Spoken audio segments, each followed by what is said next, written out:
Multidimensional arrays and arrays of arrays. Oh boy, welcome to this lesson about the hell that these weird kind of arrays are. Mathematically, normal arrays are also known as vectors, and they represent a single array of cells containing values. They are one-dimensional, so they are either only in a column or in a row form. A multidimensional array containing two dimensions is called a matrix, and you can think of it as an array containing both rows and columns. So if we have an array of m rows and n columns, we can say that we have a matrix of size m multiplied by n. Finally, an array of arrays is also called a jagged array. Let's start with multidimensional arrays, and let's assume that we want to represent programmatically a chessboard. How do we do that? We can't use an array since a chessboard contains two dimensions, one of numbers starting at 1 ending at 8, which represents the rows, and one of letters from A to H representing the columns, and we identify one cell by the two combined, like in a system of Cartesian coordinates H3, P6 and so on. Since an array can store only one value per cell, and we need two values to identify a chess cell, it is easy to see that we are in trouble. For this reason, programmers have created multidimensional arrays which help us store more than one dimension of cells. You could visualize a one-dimensional array like this: a single row of cells. A two-dimensional array is simply an array of one-dimensional arrays, meaning we have a row of rows of cells, or a square of cells, identified by rows and columns, height and width like this.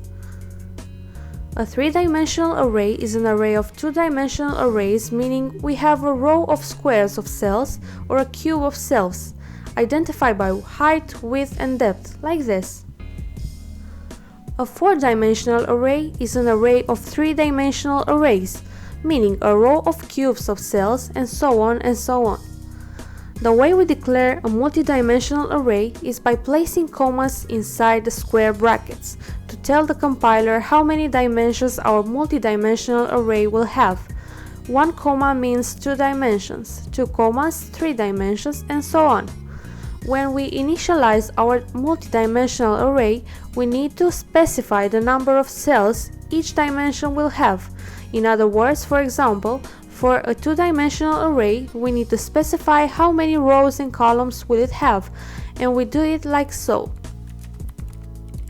In this case, we say that our b-dimensional array contains 2 rows and 4 columns. Lastly, this is how we initialize our b-dimensional array with some values.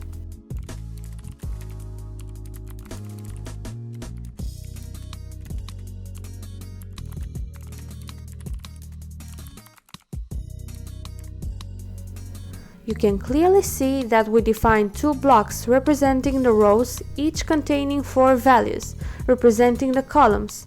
We can now say that our array contains 8 elements, 2 rows with 4 columns each, and we can access these elements like this.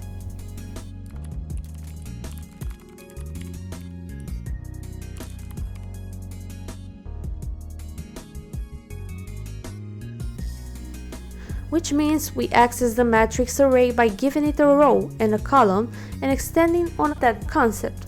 We can access the elements of an n-dimensional array by providing an index from 1 to n.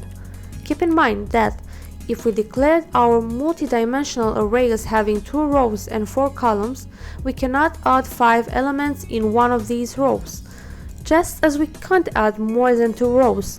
For this reason, multidimensional arrays are also called rectangular arrays, because they do resemble a perfect rectangle. None of the elements of each dimensions contain more or less elements than the others. I was telling you in a previous lesson that any array has a property named length, which gives us the number of elements in that array.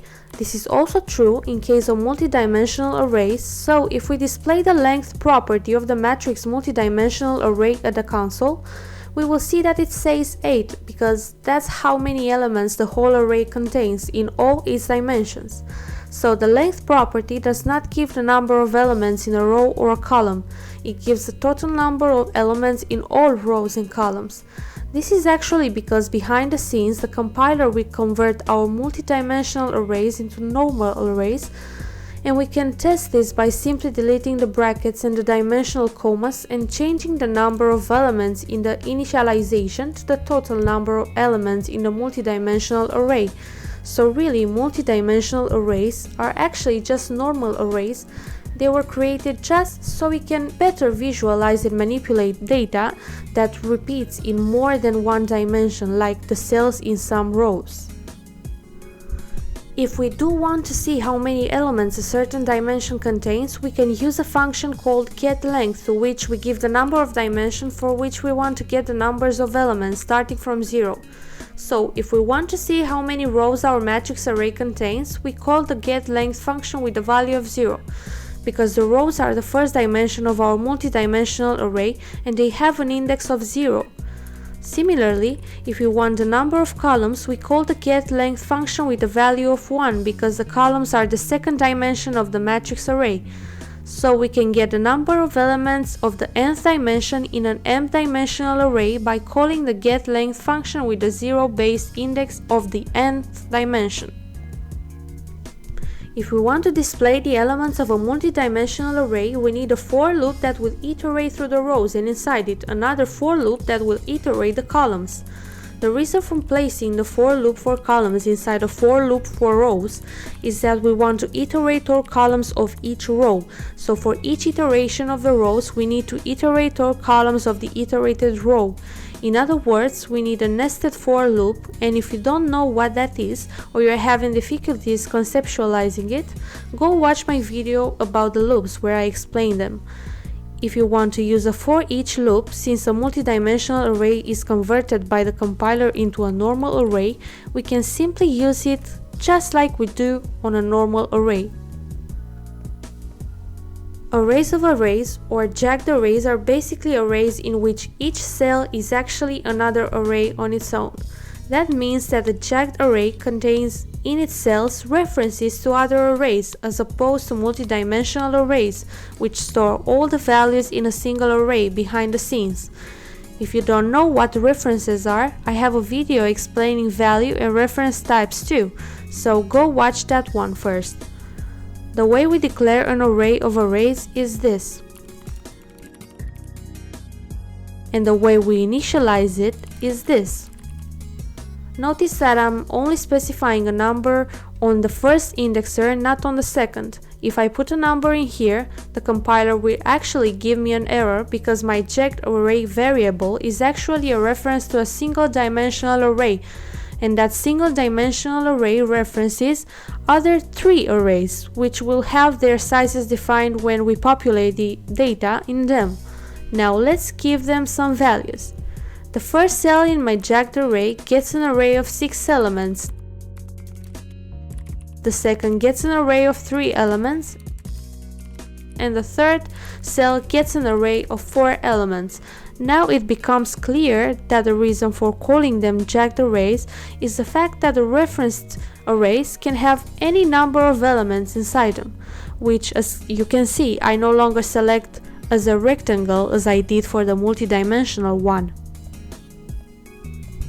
To better visualize them, let's have a look at a graphical representation of it. I'm drawing it vertically, and this will be item 1, item 2, item 3.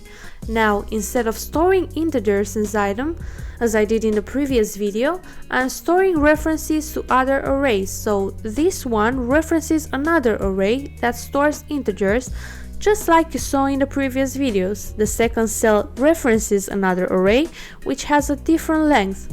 Now you can understand why we can't put a number on the second indexer, since the referenced arrays can each have a different dimension. You do have a feeling of a multidimensional array to it, but actually it's a single dimensional array that references other arrays, while a multidimensional array is actually a single array containing all the values in all the dimensions behind the scenes. In fact, let me debug this program and we will inspect how Visual Studio displays them to us. Now you can clearly see that the multidimensional array has all the values in all dimensions placed in a single array, but we get to see the indexes by which we can access them, while when inspecting a jagged array, we see that it contains an array of 3 cells and the cells themselves contain arrays too. To be able to iterate the jagged array using a for loop, we need to create a loop that will iterate the cells of the initial array, and for each of these cells we need to iterate the arrays inside them, which means another loop nested inside the first one. However, since this is a jagged array, we no longer use the getLength function as we did for the multidimensional one. Instead, we can use the length property of both the outer initial array and the inner arrays inside its cells. And for accessing the values inside the jagged array, we use a different syntax too, because we are not accessing a value in a single dimensional array by its dimensional coordinates, we are accessing the indexes of 2 completely different arrays. Iteration through jagged arrays using for each loops is also different because we need to iterate through multiple arrays. Therefore, we need to use a for each loop for the initial parent array, and then use another nested for each loop to iterate through each of its child arrays.